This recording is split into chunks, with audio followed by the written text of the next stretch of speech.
in the middle of Shankill, and the IRA had been targeting me unsuccessfully.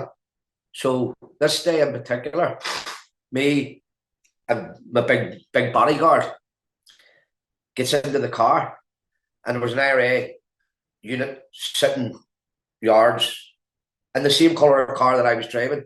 I was driving a white Vauxhall Cavalier. They had taken over a house in the Old Park Avenue and hijacked, held a family hostage who also owned a white Vauxhall Cavalier. So was there significance in that? I don't know. But anyway, we both got into my car, and my big bodyguard was always security conscious. And he hit me in the arm. He said, Johnny.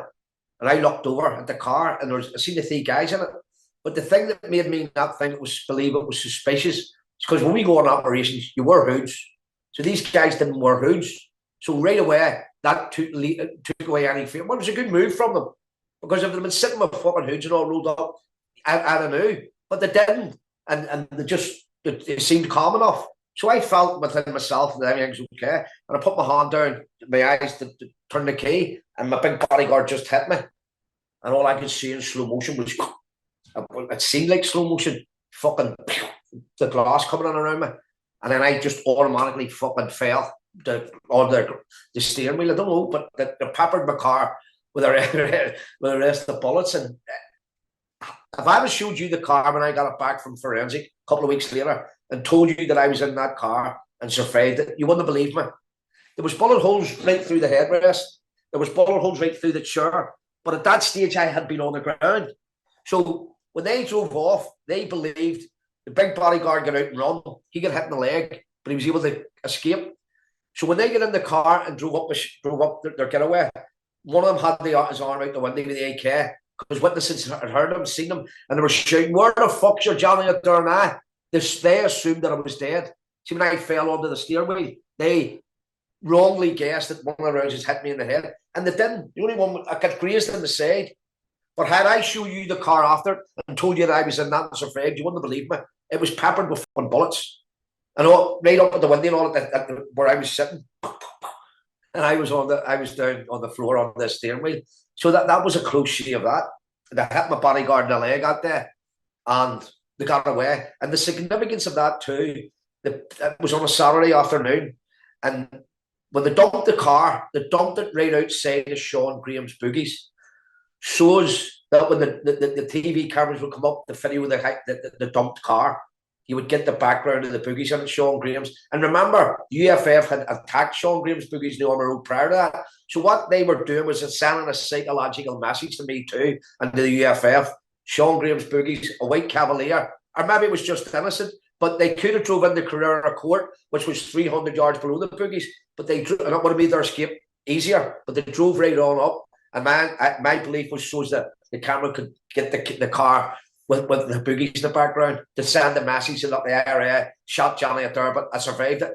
They were responsible. The UFF was responsible for the Ormer Road boogies, Sean Graham's. I think that's the psychological tell it. But I was lucky that time. And then sorry. Let me just to take it back to there. Like that evening, we'll say. Like when you can finally relax and you know you're safe, but you can process what happened. Does that what's that like, having coming that close to death? Well, it's happened to me so many times. So I know it should affect me worse. If you don't see the thing that I have, and it's a gift, I have mental strength. And if that would have happened to anyone else and they ended up, their head would go, understandably, or their nerves would go at least, right? But because it's happened to me so many times, it's strengthened me. I learn from mistakes. I learn from my wrongdoings. Something bad happens to me, I'll learn from that and I'll get better. So from all these attacks, it didn't affect me the way it would have affected an ordinary person. It made me stronger, made me more determined, and made me more committed to go after the ones that were doing it. Because it happened to me so many times. But the answer to your question is yes, it was frightening.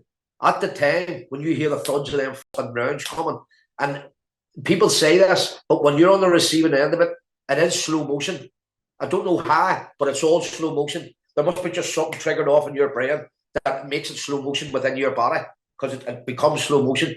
And it's happened to me so many times.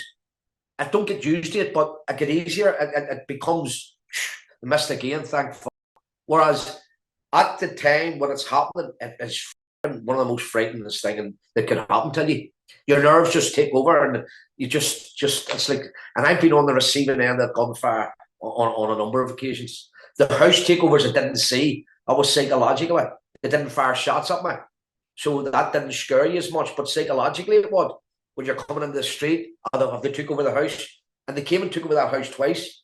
But when you're standing, somebody's in front of you with an AK, single shot, that's frightening. Or the British soldier standing in front of me, that's frightening.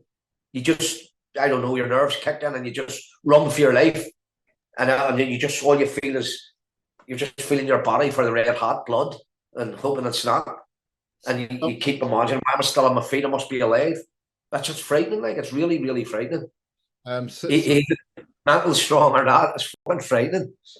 I'm going to say many. I'm not saying you're this, but many would say that in order to be kind of okay with that sort of thing and be able to brush it off like you do, and also to be able to not be overcome with guilt and become a nervous wreck over things you might have done, that someone who can kind of hold their nerve through that, it could be indicative of like being a psychopath, being someone who lacks empathy and who. No, I don't think you can tie that in with what my life contained of at the time.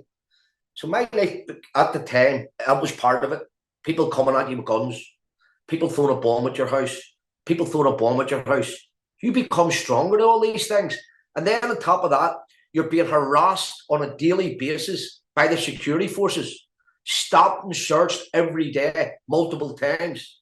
Then on top of that, you're being arrested under Prevention of Terrorism Act. You're taken away to Castlereagh. You're held for 2 days, 3 days, 5 days, or 7 days. That's all mental torture. In Castlereagh, when you're doing 7 days, or even any days, it's one of the loneliest places in the world that you could be. And every minute seems like an hour. And that's where they think they've got you. And that's why they introduced the 7-day detention to break you. Because they know people would be vulnerable. Because there's nobody to hold your hand in there. Your mama, your daddy, your wife, your brother, your sister, or your comrade, or your leader. You're in there on your fucking own. So you got to survive on your own. And you're up against 2 detectives. And they're not going to nail you to the table. But they're going to verbally abuse you. But if you want to put pen to paper, it's up to your fucking self. And I would rather fucking laugh at them and get out after 7 days. Or if you have evidence, produce it and charge me. Which you could never do. But that was the aspect of my life, and that made me, that strength toughened me into the person that I was, because I had coming from all levels, from the Republicans, from the security forces. I mean, I had to contend with all that, and it wasn't easy. It wasn't fucking easy. And most people says, I believe, if they went through a fraction of what I went through, the fucking here's what I went, because that was mental torture. Every aspect of it. Did you, when you look back on it, in hindsight, did you have any like coping mechanisms that you? Anyway, like a coping mechanism, be it. No, did it affect me? I'm not saying you did self-medicate, but some people self-medicate. Some people have. No. It's just like, I don't know. I kind of asked myself, I've questioned myself and said, like, why are you not feared? It must have been the mental strength, but it did not fear me. See, the way I always looked at it, why worry yourself sick over something but you can't see coming? In life, what will happen will happen. What's going to happen will happen to you. It could be a bomb, be it a bullet, be it a slate coming off the roof, be it hit with a bus, be it a road accident. It's going to happen. So don't beat yourself up worrying about it. When it's going to happen or how's it going to happen. If it's going to happen, it'll happen. And one day, we're all promised one thing, and that's death. So did it fear me? No. Did I know that I would have been killed? I believe that one day they'll get me. But the good thing about it was I didn't know what day. So that took the fear away. I expected that these cunts will get me one of these days. but I didn't know I'm getting shot dead on Thursday. So that's where it didn't frighten me within, because it was just going to be sporadic and you're probably not going to see it coming. So I think that kind of made me sort of way not be frightened the way I think most people should be frightened, because there was a lot of gun attacks on my life. A lot.